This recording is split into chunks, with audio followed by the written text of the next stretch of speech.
Por la señal de la Santa Cruz de nuestros enemigos, líbranos, Señor Dios nuestro, en el nombre del Padre, y del Hijo, y del Espíritu Santo. Amén. Queridos hermanos, vamos a hacer hoy nuestro rato de meditación, nuestro rato de oración, con el mensaje que dio el Papa Benedicto XVI el día miércoles 28 de marzo de este año 2007. Y en este mensaje el Papa les hablaba a quienes le escuchaban desde la Plaza de San Pedro sobre la vida, sobre la persona y las enseñanzas de San Ireneo de Lyon. Quizá ustedes sepan que San Ireneo nació hacia el año 135, 140, en Turquía, en lo que antes se llamaba Esmirna, y hoy se llama Izmir. Allí Ireneo fue alumno del obispo San Policarpo, quien a su vez fue discípulo nada más ni nada menos que del apóstol San Juan. Y no sabemos bien cuándo se trasladó Ireneo desde el Asia Menor hasta la Galia, hasta lo que es Francia. Pero el viaje debió de coincidir con los primeros pasos de la comunidad cristiana de Lyon.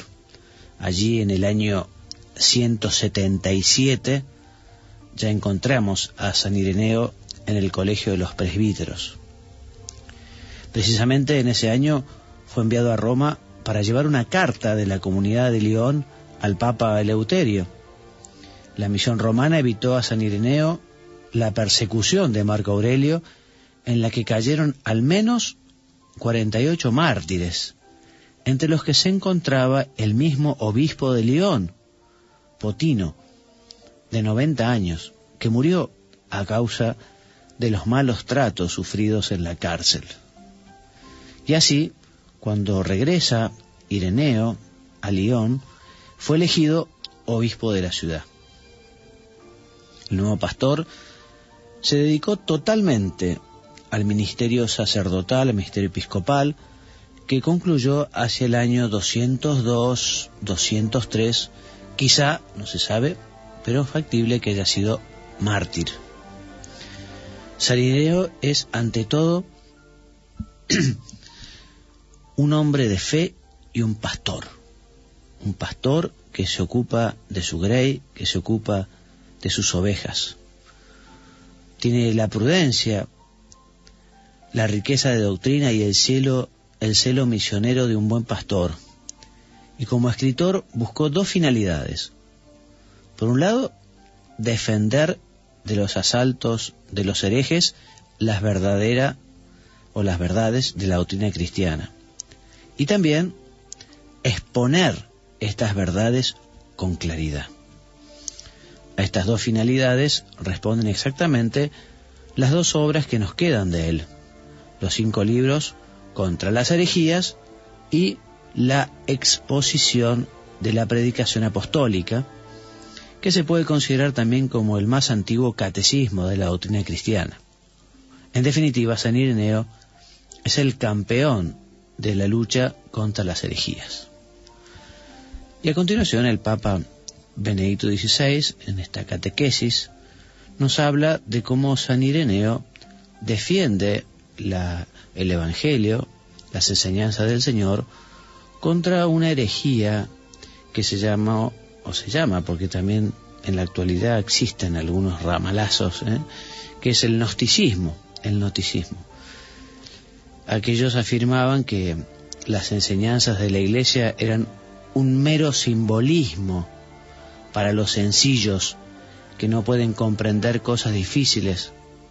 En cambio, para los iniciados, para los intelectuales, para los gnósticos, para ellos que comprendían realmente lo que ocultaba detrás de esos símbolos el cristianismo, ellos eran los que en realidad formaban un cristianismo de élite, un cristianismo intelectualista.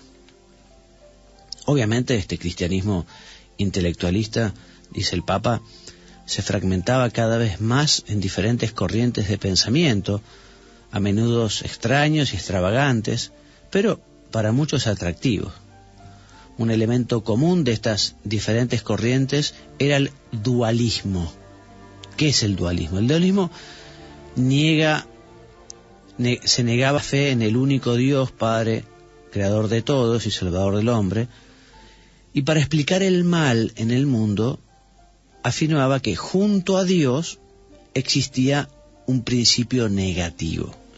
Por eso dualismo, un principio positivo, Dios, y un principio negativo, otro ser, otro ente, otro Dios. Este principio negativo habría producido, según los dualistas, las cosas materiales.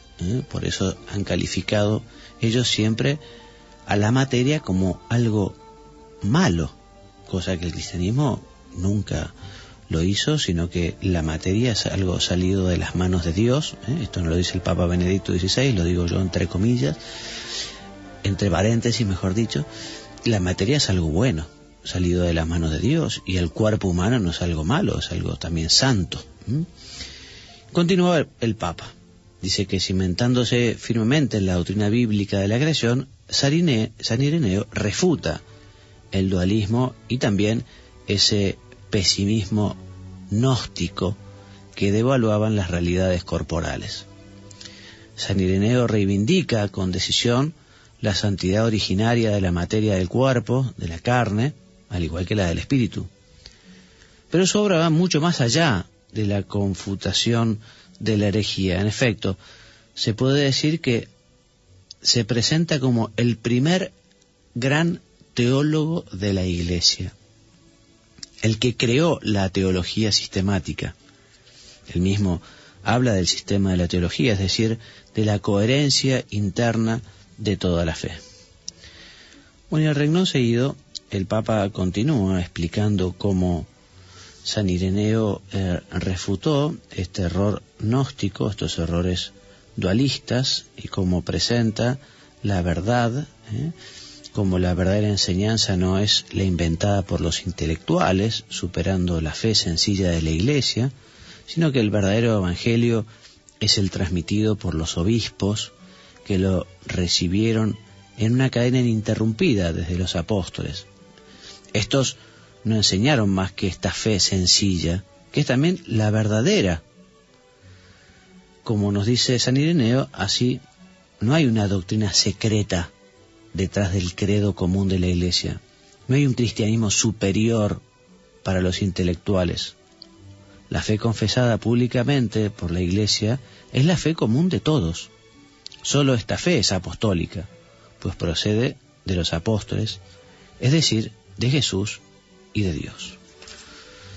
Muy bien, y continúa el Papa con su predicación un poquito más, pero yo hasta aquí quería llegar para detenerme en comentar la importancia que sigue teniendo hoy que todos los cristianos procuremos imitar a San Ireneo en cuanto hombres de fe y buenos pastores.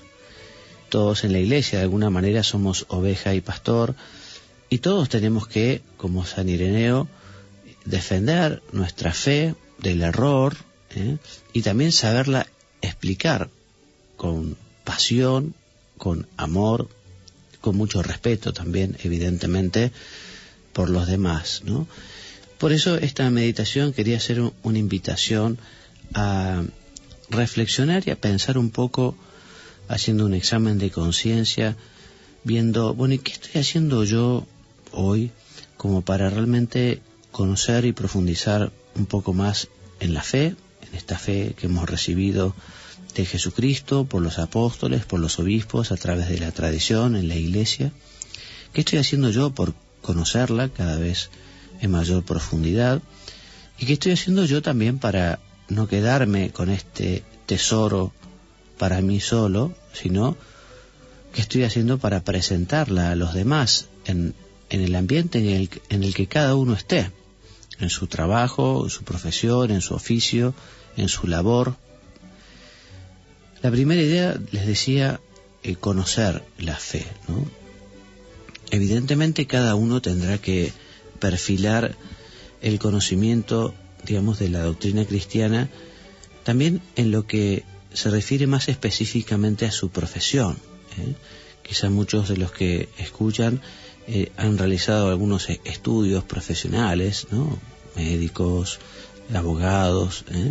Bueno, evidentemente un médico católico, un abogado católico, tiene que conocer las cuestiones que tienen que ver con su profesión y que tocan con el cristianismo, con el catolicismo. Un médico católico no puede ser que no conozca las cuestiones que se refieren a la bioética, por ejemplo, ¿no? Y hoy por hoy un médico católico tiene que conocer muy bien cuáles son las enseñanzas de la Iglesia sobre la vida y cómo hay que protegerla y cuidarla desde el momento de su concepción hasta su muerte natural. Y tendrá que saber y conocer cuáles son las enseñanzas de la Iglesia en temas, no sé, tan difíciles como la manipulación de los embriones o cómo es la cuestión de la fecundación in vitro, en fin. Y así el abogado también tendrá que conocer las cuestiones que se refieren a la ética profesional, ¿no? Y cómo efectivamente hay que obrar siempre y decir la verdad sin mentir, nunca jamás. En fin, y cada uno en su profesión o oficio. El comerciante, evidentemente, siendo muy honesto en su negocio, en sus transacciones, tendrá que saber que efectivamente habrá que pagar los impuestos y tendrá que saber que efectivamente uno tiene que obrar correctamente y tendrá que tener la capacidad también de diferenciar, por ejemplo, qué distinto es una extorsión del pedido de una coima, por ejemplo. A veces viene una persona y dice: padre, pero resulta que yo fui a hacer un trámite que tenía todo el derecho y el funcionario me dijo que para poder realmente conseguir esa habilitación yo tenía que darle un sobre. Bueno, y ahí hice mal, hice bien, ¿qué tengo que hacer? Bueno, hay que asesorarse, ¿no? Y hay que efectivamente tratar de colaborar para tratar de no colaborar, mejor dicho en todo caso, con esa corrupción, con esa inmoralidad de algunas personas que exigen dinero cuando no se lo merecen porque están cumpliendo con sus responsabilidades y con su obligación. Entonces, volviendo al punto, que todos los cristianos tenemos que conocer las enseñanzas del Evangelio y sobre todo cómo se aplican a la profesión que cada uno realiza. No puede uno ser ignorante en estas cuestiones. Y no puede decir: no, es que yo no sé. Bueno, pero vos tenés obligación de saber. Vos sos un cristiano, un bautizado, un hijo de Dios. Tenés que saber cuál es la respuesta de la Iglesia sobre estas cuestiones concretas, puntuales, de tu oficio, de tu profesión, de tu labor, de tu trabajo. Evidentemente también hay que saber muy bien todas las cuestiones, por decirlo de alguna manera, más generales de la fe cristiana. Es muy importante que uno sepa, ¿no? Muy bien cuáles son los artículos del credo y qué significan, y cuáles son los mandamientos y cómo se viven, y qué son los sacramentos y cómo nos ayudan, y cuál es la doctrina social de la Iglesia, en fin. Y para eso habrá que dedicar tiempo y esfuerzo en la lectura, en el estudio, o en el escuchar quizá algunas conferencias, algunas clases, algunas charlas que nos informen, que nos enseñen. O sea que todos estamos invitados a conocer y profundizar en nuestra fe. Hoy por hoy la ignorancia en la Iglesia hace un gran daño. Es una pena que muchos que se llaman católicos no sepan diferenciar lo que es el pecado grave del pecado venial, que no sepan bien a ciencia cierta qué es un delito, qué es un pecado, en fin, un sacrilegio. En fin, hay gente que no tiene la más remota idea de un montón de cuestiones básicas, ¿no? Básicas. Entonces, interesarse, saber, preguntar, buscar ayuda, leer. Y después les decía también, para poder hacer apostolado es tan importante el conocimiento, porque el Evangelio es un tesoro enorme que nos dejó nuestro Señor, les decía, ¿no? Y es una pena que muchos se pierdan de aprovechar este tesoro por no conocerlo. Un ejemplo: si vamos y a la salida de una iglesia por este domingo y hacemos una encuesta y preguntamos un poquito a las personas que salen de misa, bueno, si saben qué es la misa, cuáles son las partes de la misa, cuáles son los fines de la misa, qué significan los ornamentos litúrgicos, en fin, cosas así un poquito básicas, ¿no? Bueno, seguramente nos vamos a sorprender porque hay mucha gente que no sabe muy bien qué es cada cosa, y la verdad que con el valor enorme que tiene la misa, el desconocerla impide su aprovechamiento. Creo que nosotros hoy los católicos estamos muy obligados a conocer las cosas para ayudar a los demás, para ayudar. Y todos tenemos que estar en condiciones de poder explicar a otro católico o a alguien que no lo es, ¿no? Bueno, ¿por qué es importante ir a misa? ¿Qué es la misa? Cómo efectivamente la misa es fundamentalmente una acción de adoración, de alabanza a Dios, nuestro Padre. Allí se renueva de un modo misterioso el sacrificio de Jesús en la cruz. Jesús vuelve a entregarse al Padre. Es como si nos retrotrayéramos en la historia y estuviéramos frente a la cruz del Señor en el Monte Calvario, junto a la Virgen, las santas mujeres. En fin, poder explicar esto, ¿no? Poder explicar esto y temas más complejos y más difíciles. Además, hoy por hoy, en la Iglesia yo creo que vamos a ir siendo minoría. Yo creo que uno difícilmente puede imaginarse, digamos, no sé, en la Argentina, Europa mismo, ¿no? Bueno, una gran mayoría católica que tiene pensamientos fundados en el Evangelio. Yo creo que no, que cada vez, tristemente, va a ser cada vez menos las personas, ¿no? Y con menos conocimiento. Y por eso estamos llamados a una mayor responsabilidad. No para desanimarnos, porque en este sentido una cosa es 2 más 2 y otra cosa es 2 más Dios, ¿no? Y el día que San Pedro se puso a enseñar, cuando recibió el Espíritu Santo, fueron 3.000 los que se bautizaron aquel día, ¿no? Por eso lo que necesita Dios son instrumentos. Él va a hacer el milagro. Como hizo el milagro de la multiplicación de los panes, como hizo tantos milagros, Él lo que necesita es que nosotros, los católicos, sus hijos, los cristianos, hagamos lo que tenemos que hacer, porque Él va a hacer el resto. Por eso, queridos hermanos, vamos a procurar formarnos en el conocimiento de las enseñanzas del Evangelio, de las enseñanzas de la Iglesia, de las enseñanzas del Catecismo. Aprovechemos este tesoro extraordinario que nos dejó el Papa Juan Pablo II, el Catecismo, y el compendio que nos ha regalado el Papa Benedicto XVI. Leamos el compendio, estudiémoslo, regalémoslo, prediquémoslo, expliquémoslo. Es una maravilla. Yo creo que va a ser el instrumento de evangelización más importante de este siglo que estamos viviendo. Por eso el compendio hay que conocerlo, de pe a pa, como el Padre Nuestro, como la palma en nuestra mano, porque es una maravilla esa síntesis de los contenidos fundamentales de la fe. Madre nuestra Virgen María, Reina de los Apóstoles, te pedimos que nos ayudes a superar tantos problemas que se presentan para que no nos preocupemos de enriquecer nuestra formación, nuestro conocimiento en las enseñanzas de la Iglesia.